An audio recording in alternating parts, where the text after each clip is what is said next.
오늘은 동경교회의 창립 기념주일입니다.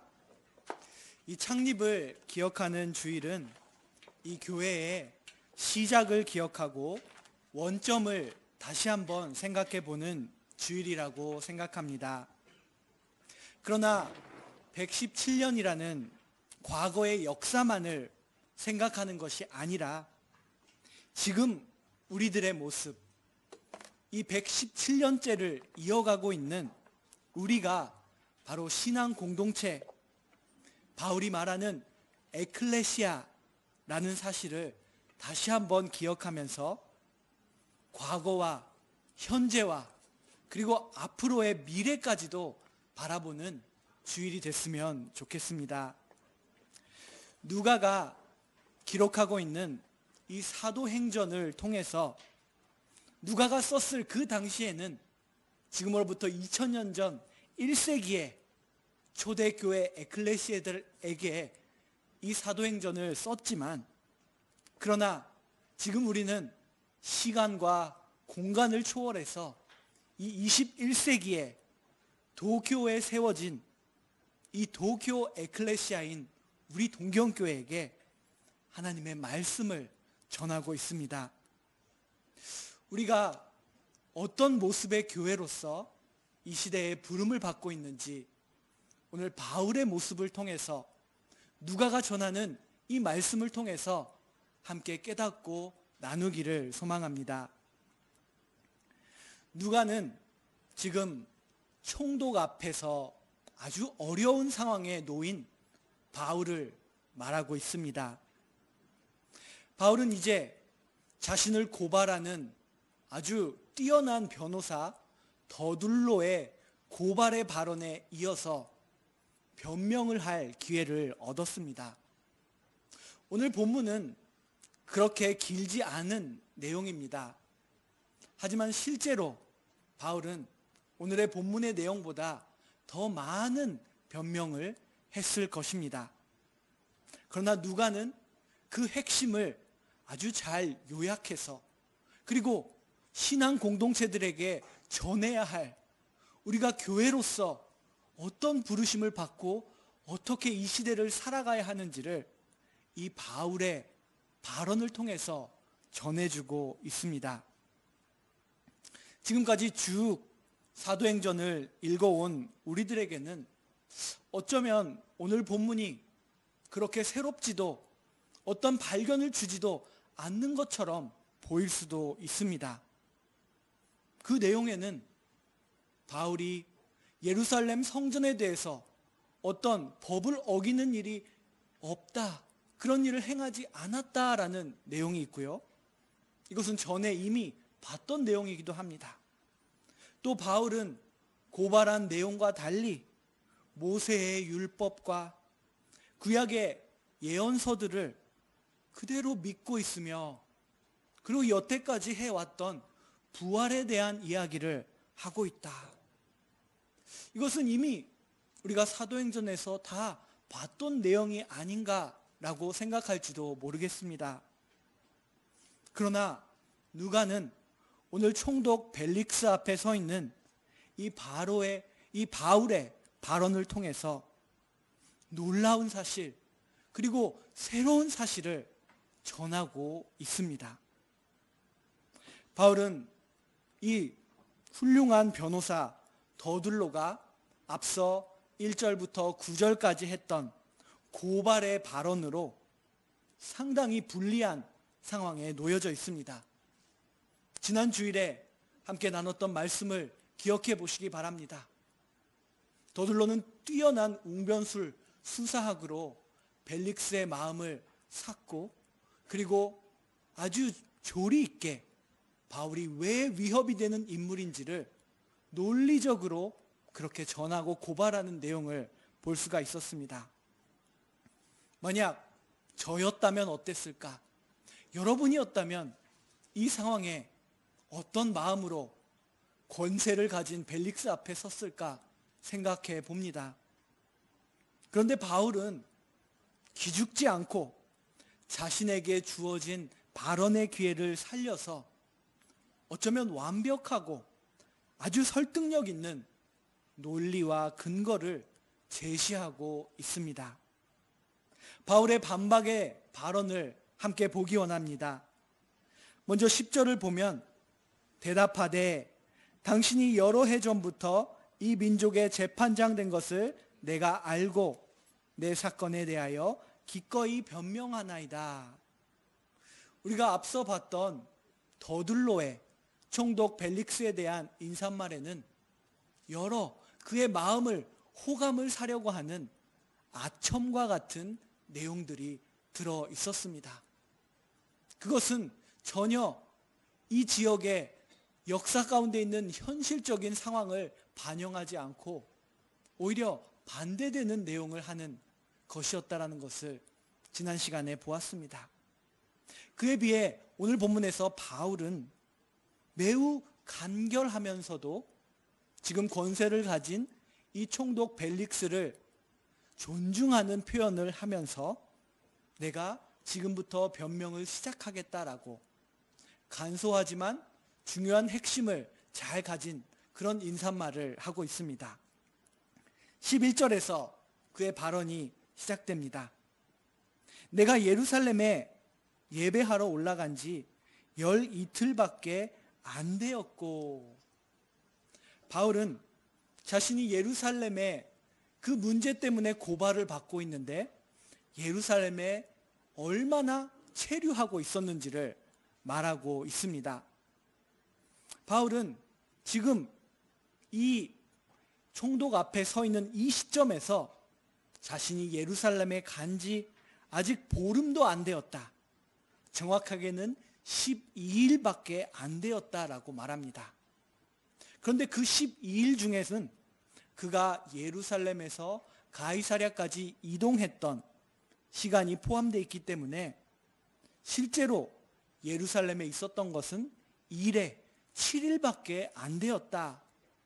즉 짧은 기간 그곳에 자신이 있었다라는 것을 먼저 근거로서 하나의 사실로서 말하고 있습니다. 또한 바울은 예루살렘에 머물 때 아무런 생각을 하지 않고 그저 자신의 욕구에 따라 충동에 따라 행동하지 않았다라고 말합니다. 그는 예루살렘에 머물면서 많은 사람들을 상대로 말한 적이 없었습니다. 조용히 있으려고 노력했고 더구나 어떤 토론이나 논쟁에 참여하지 않았다라는 것입니다.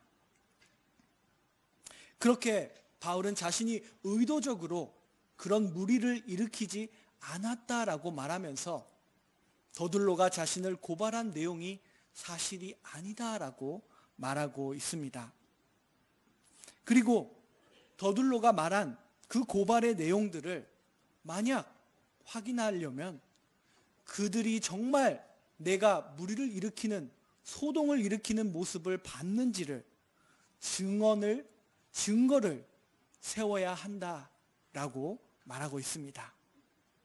바울이 이렇게 말할 수 있는 이유는 지금 자신을 고발하는 우수한 변호사 더둘로도 자신이 예루살렘에 있는 모습을 보지 않았고 대제사장도 장로들도 들은 얘기이지 실제로 그 자리에서 자신의 모습을 보고 입증할 수 없다라는 것을 알고 있었기 때문입니다.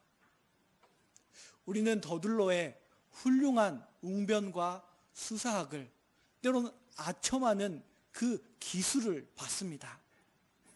그런데 바울이 사실을 갖고 떳떳하게 말하는 이 말 가운데 그는 당당하고 자신 있을 수 있었다라는 것을 보게 됩니다.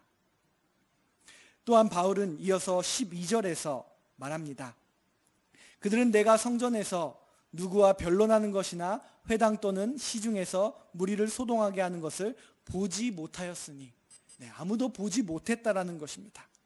13절에는 이제 나를 고발하는 모든 일에 대하여 그들이 능히 당신 앞에 내세울 것이 없나이다. 더둘로가 여러 이야기를 매우 설득력 있게 말했지만 진정 필요한 내세울 증거가 없다라고 바울은 말하고 있는 것입니다. 그렇게 바울은 자신에 대한 반박, 자신에 대한 변론을 하면서 이제는 더둘로의 고발의 핵심 부분, 성전을 더럽혔다라는 이 고발의 핵심에 대해서 변명을, 논박을 해야 하는 상황입니다. 그런데 바울은 지금 자신이 왜 여기에 서 있는지, 단순히 사람들이 자신을 이곳에 세운 것이 아니라 그 배후에는 하나님의 역사하심과 하나님의 선교에 예수 그리스도의 이름을 전하기 위한 그릇으로서 자신이 있다라는 것을 기억하고 있습니다. 그렇기 때문에 바울은 자신의 입장을 변호하고 변명하는 일에 모든 에너지를 쏟지 않습니다.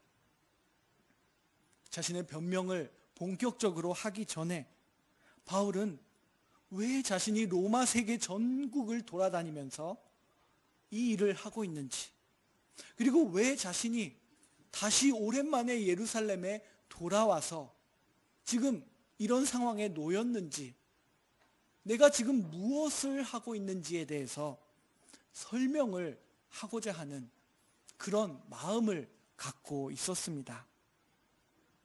사실 우리가 객관적으로 봤을 때 바울은 예루살렘의 성전에, 그 위험한 곳에 있을 필요가 없었습니다.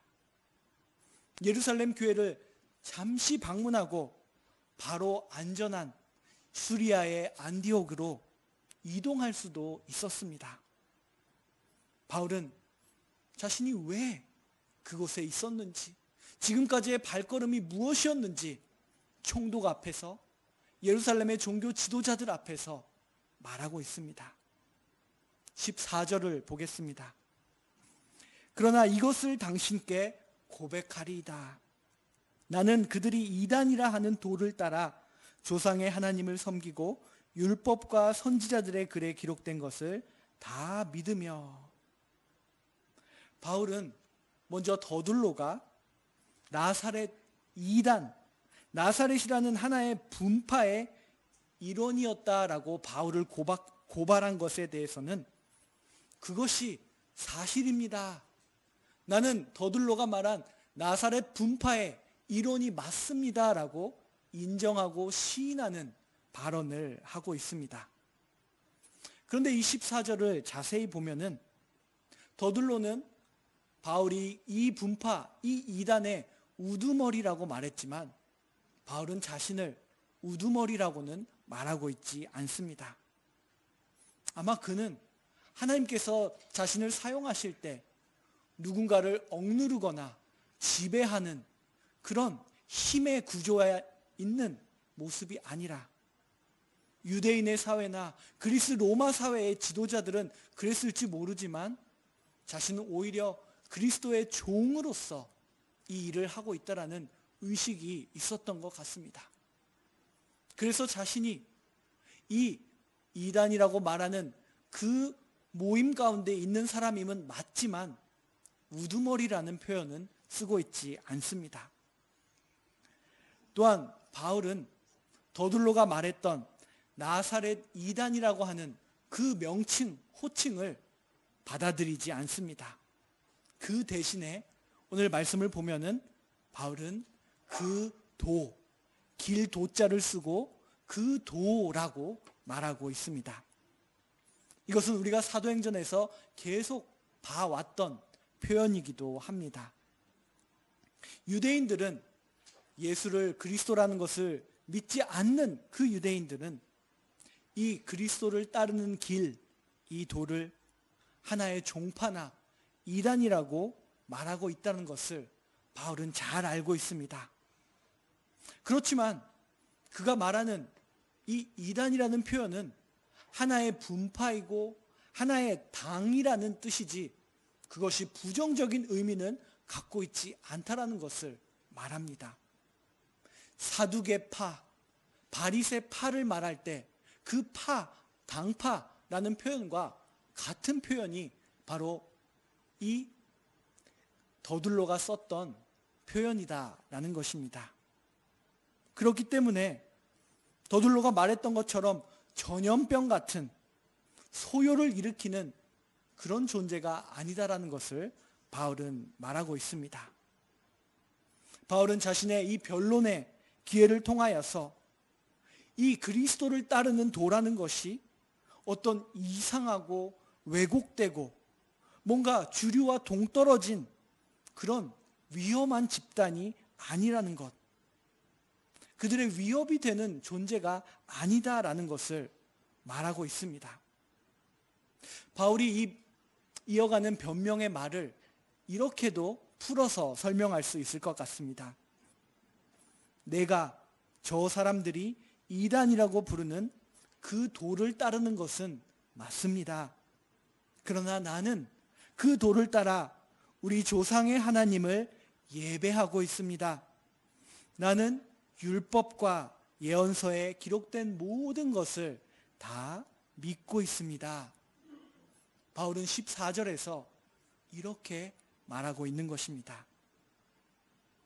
좀 더 풀어서 그 의미를 말한다면 바울은 예수 그리스도를 따르는 이 도가 갖고 있는 아주 깊은 의미, 그것은 모든 지금 이 세상이 돌아가는 모든 것의 저변에 있는 마치 기초와 같은 것, 그리고 더 높은 차원에 있는 것이다라는 것을, 깊은 것을 지금부터 말하려고 한다라는 것입니다. 바울에게 예수가, 나사렛 예수가 그리스도요 메시아라는 것을 깨달았던 그 믿음은 성경과 그동안의 이스라엘의 역사를 멀게 하는, 떨어지게 하는 것이 아니라는 것입니다. 더둘로가 표현했던 역병과 같은 뭔가 건전하지 않은 그런 집단이 전혀 아니다라는 것을 말합니다. 오직 이스라엘의 역사 속에서 믿어왔던 참 하나님이 성경을 통하여, 여기서 말하는 성경은 구약 성경을 통하여 모든 것을 성취하신 길, 그 길을 따르는 것이 바로 이 도, 이 길이다라고 바울은 말하고 있는 것입니다. 그러므로 바울은 예수를 따르는, 이 도를 따르는 한 사람인과 동시에 충성스럽고 신실한 이스라엘의 백성이다라고 말하고 있는 것입니다. 바울은 처음부터 이 사실을 매우 자랑스럽게 여겼습니다. 그가 만난, 다메섹에서 만난 부활하신 예수님은 그가 조상들의 신앙을 지켜왔던 것을 부정하거나 없었던 일로 만드는 분이 아니라 아브라함의 하나님이 어떤 분이셨고 지금 어떤 일을 하셨는지를 보여주시는 분이 예수였다라는 것을 그는 깨달았습니다. 바울은 이전에 자신이 사울이라고 불렸던 그 삶에 대해서, 그리고 한때 자신이 있었던 그 열심으로 넘쳐났던 유대인들의 집단에 있는 사람들에 대해서, 그들은 자신을 포함하여 열심은 있지만 진정한 지식에 기초하고 있지는 않다라고 오늘 말씀에서 이야기하고 있는 것입니다. 바울이 말하는 이 지식이라는 것은 메시아 예수 앞에서 예수님의 빛을 통하여 하나님을 온전히 알게 되는 지식이다라는 것입니다. 예수 그리스도를 통하여 비추어지는 이 참된 지식은 이스라엘의 믿음의 조상들의 믿음을 저버리는 것이 아니라 오히려 지난 이스라엘의 역사의 핵심을 찌르는, 알려주는 것이다라고 바울은 말하고 있습니다. 그러면서 이 모든 맥락 속에 바울의 발언이 이어집니다.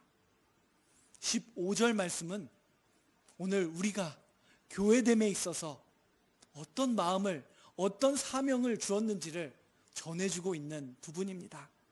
15절 말씀을 읽겠습니다.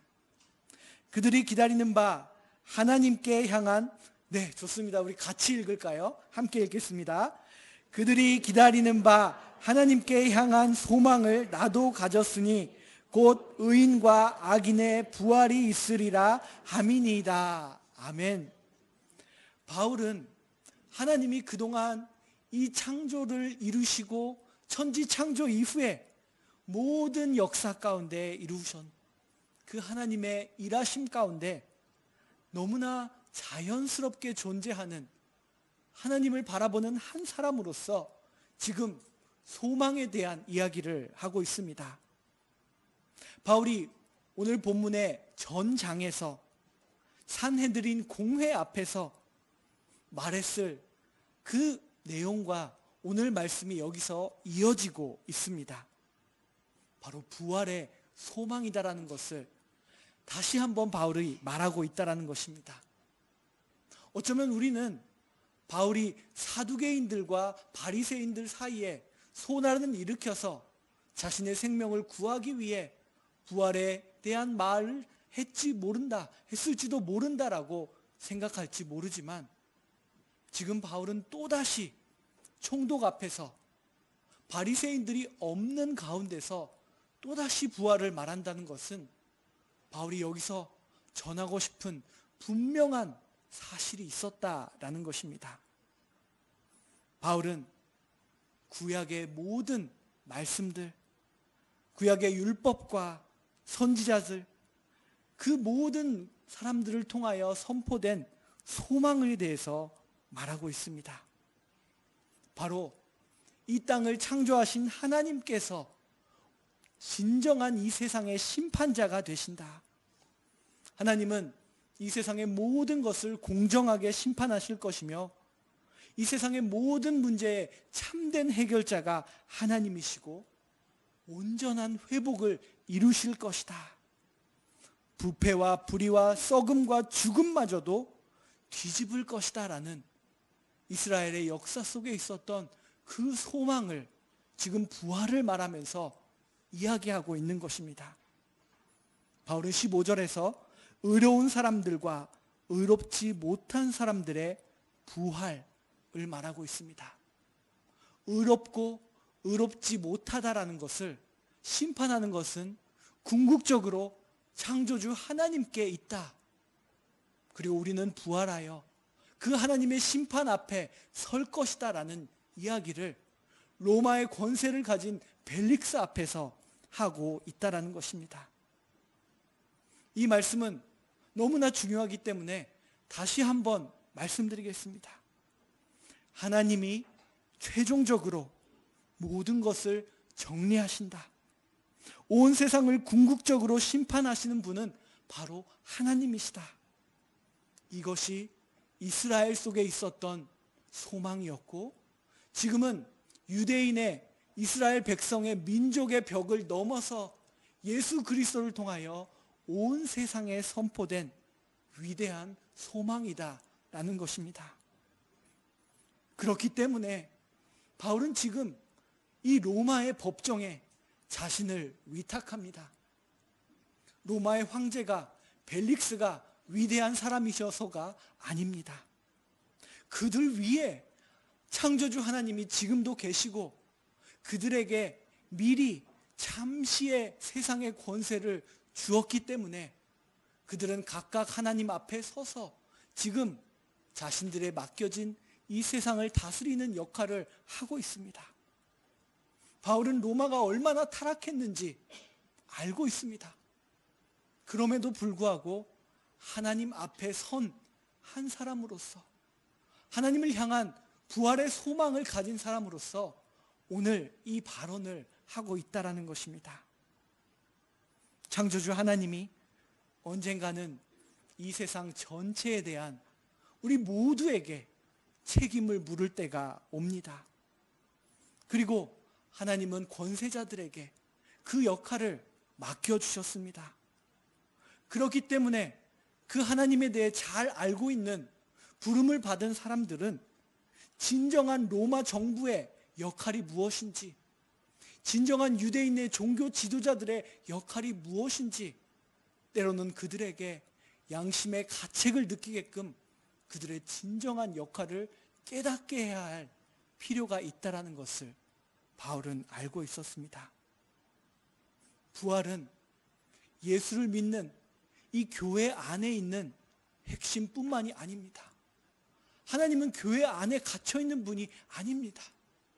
하나님은 이 세상 모든 천지 만물 우주까지도 창조하시고, 그리고 지금도 다스리시고 그것을 온전히 바로 잡으신다라는 것을 예수를 부활시키심으로써 우리들에게 앞서 보여주셨습니다. 이것이 부활의 첫 열매다라는, 아담이 지나가고 새로운 아담으로 오신 예수가 부활하셨다라는 것이 가진 놀라운 소망이라는 것을 바울은 알고 있었습니다. 그러므로 누가는 그런 바울에 대해서 너무나 잘 알고 있었고, 어쩌면 직접 바울의 그 열정을 접했고, 비록 자신과 세대는 다른 누가가 훨씬 더 젊었지만 그 바울을 잘 이해하는 한 사람으로서 오늘 이 사도행전 24장을 기록하고 있습니다. 누가는 이 로마의 법정, 유대인들의 산헤드린 그 법정에 선 바울에 대해서 기록하면서 하나님이 모든 것을 바로잡는 분이시다라는 것을 지금 초대교회들에게, 그리고 21세기에 우리 동경 에클레시아 교회에게 전해주고 있습니다. 우리는 이 부름을 오늘 받고 있습니다. 하나님이 태초부터 이어오셨던 역사가 이스라엘의 역사 가운데 있었고, 예수 그리스도를 통해서 이루어졌고, 2000년 기독교 역사 속에서 이루어졌고, 오늘날 우리 또한 그 부활의 소망을 갖고 이 시대를 살아가고 있다는 것입니다. 하늘의 소망을 우리들은 이 시대에 나타내는 사람으로서, 우리가 하나님의 부르심을 받은 이유는 단순히 우리만 잘 먹고 잘 살라는 것이 아니라 지금 우리와 같이 살아가는 하나님과 멀어져 있는 사람들, 참된 소망을 모르는 사람들에게 그 소망이 보이게끔 하늘과 땅을 이어주는 사람으로서 소망을 나타내는 사람들, 에클레시아 교회로 살아가라고 우리를 부르고 있습니다. 그러므로 16절이 진정한 의미의 울림으로 우리들에게 찾아옵니다. 이것으로 말미암아 나도 하나님과 사람에 대하여 항상 양심의 거리낌 없기를 힘쓰나이다.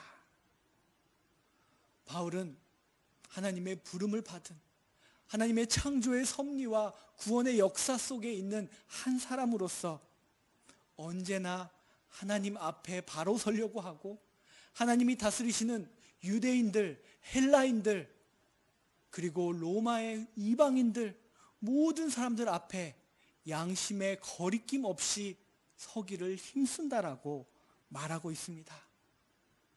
바울은 누군가에게 힘들게 하고 누군가를 고통 주게 하려고 하는 그런 마음을 갖지 않습니다. 그는 항상 하나님의 이 양심 앞에 거리낌 없기를 힘쓴다라고 말합니다. 이 바울의 발언을 좀 더 풀어주는 내용이 고린도전서 10장 31절 33절에 나와 있습니다. 중요한 33절만을 시간상 말씀드리겠습니다. 나와 같이 모든 일에 모든 사람을 기쁘게 하여 자신의 유익을 구하지 아니하고 많은 사람의 유익을 구하여 그들로 구원을 받게 하라. 바울이 양심의 거리낌 없이 하나님 앞에, 모든 사람들 앞에 서 있는 이유는 그들을 기쁘게 한다, 그들을 아첨한다는 것이 아니라 하나님 앞에 온전한 자로 서 있으면서 그들이 무엇이 바른지를 알게 한다. 그리고 나의 유익을 구하는 것이 아니라 그들의 영적인 참된 유익을 구하며 그들이 구원을 받게끔 한다라고 말합니다. 지금 벨릭스 앞에서 더들로의 고발을 받으며 유대인 종교 지도자들 앞에서 말하고 있는 바울은 자신의 생명의 보존 넘어 있는 하나님의 구원의 역사 속에서 말하고 있다라는 것입니다. 오늘 이 바울의 모습은 우리가 21세기에 이 교회로서 어떻게 살아가야 하는지, 어떤 부르심을 받고 있는지 다시 한번 말해주고 있습니다. 바울은 자신의 조그만한 세상 속에 갇혀 있지 않습니다. 왜냐하면 하나님께서 온 세상을 창조하신 분이시고 언제나 그 세상의 구원을 바라보시며 자신을 사용하고 있다는 것을 늘 깨달았기 때문입니다. 그러므로 바울은 17절에서 자신의 틀을 벗어나는 모습에 대해서 말합니다. 여러 해 만에 내가 민족을 구제할 것과 재물을 가지고 예루살렘으로 왔습니다. 여러분, 저는 만약 이방에 있는 교회들만 섬겼다면 너무나 편했을 것입니다. 그런데 우리 하나님은 저에게 이방 교회뿐만 아니라 다시 한번 동포 예루살렘 유대인들을 향하여 가라고 말씀하십니다. 그들을 얼마나 사랑하시는지, 그들과의 교회와 교회로서의 관계를 회복하라고 말씀하십니다. 그래서 제가 정말 오랜만에 우리 민족을 구제할 헌금을 들고 이 예루살렘에 온 것입니다. 라고 그는 말하고 있습니다. 하나님은 바울을 그리고 교회를 늘 인간이 쳐놓은 선을 넘으라고 말하고 있습니다. 내가 편한 곳, 내가 좋은 관계를 유지하고 있는 사람을 넘어서 하나님이 사랑하는 사람들, 하나님이 품으시고 구원하는 사람들, 그들에게로 나아가라고 말했기 때문에 바울은 지금 예루살렘에 와 있고 예루살렘에서 붙잡혔고 가이사랴에 와서 지금 총독 앞에 서 있다라고 그들은 말합니다. 오늘 창립 기념주의를 맞이한 우리가 이 바울의 발언, 그가 고백하는 하나님 앞에 선 한 사람으로서의 이 고백이 우리 동경교회, 동경 에클레시아의 고백이 되어서 우리를 통한 하나님의 그 구원의 역사와 선교의 역사가 이 시대에 이루어지기를 간절히 소망합니다. 기도하겠습니다. 하나님 아버지, 오늘 기쁘고 감사한 날 우리들에게 은혜를 깨닫게 해주시고 우리가 누구인지 어떻게 살아가야 하는지 다시 한번 교회의 사명을 깨닫게 하시니 감사합니다. 하나님께서 사도행전을 이끌어 나가셨던 것처럼 앞으로 동경교회를 120년을 향하여 이끌어 나가실 것이라는 것을 신뢰하며 우리 자신도 바울처럼 우리 위탁하며 나아갈 수 있는 모습이 될 수 있도록 인도하여 주시옵소서. 예수 그리스도의 이름으로 기도드립니다. 아멘. 찬송가 484장 함께 부르겠습니다.